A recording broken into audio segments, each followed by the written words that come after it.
What you're about to see is one of the most complex systems ever designed.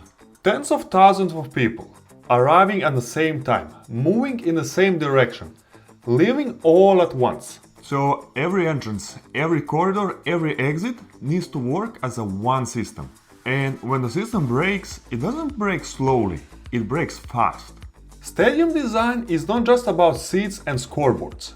It's about movement. Designers have to calculate gates, paths, exits. How many people can enter through each gate? How fast they can move through a corridor?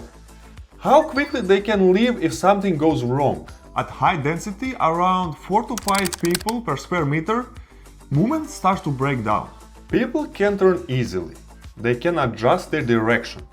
They stop making individual choices and start moving with pressure. So how does something this complex feel this simple? That's why stadiums are broken into zones. Instead of one massive entrance, you get Gate A, Gate B, Gate C. Different entries, different ticket zones, different flows. And this is the first simplification.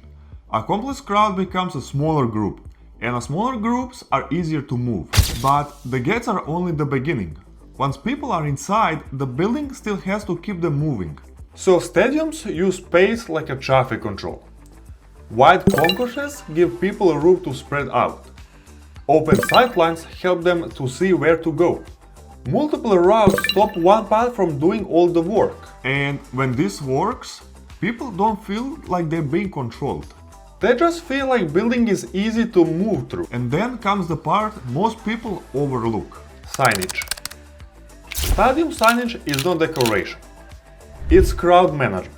Big section numbers, bold arrows, color-coded zones. Designed so you can read them while walking, from far away, with thousands of people around you. Because in a stadium, signs don't just answer questions. They prevent people from stopping. Why this matters? Because one confused person is not the problem. 1,000 confused people is problem. And that's why signs are placed at decision points.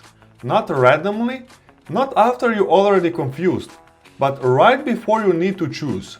At a split, at a ramp, at an entry point. The best signage doesn't make you stop and study.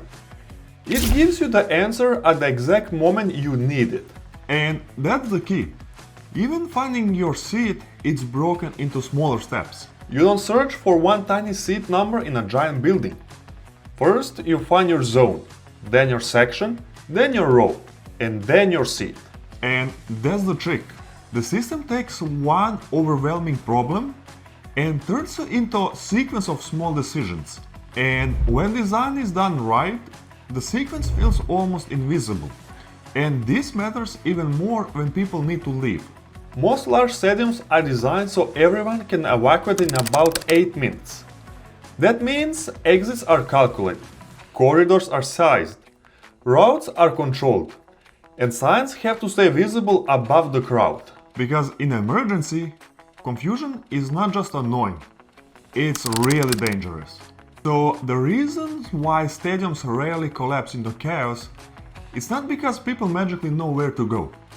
It's because the building teaches them without feeling like a lesson.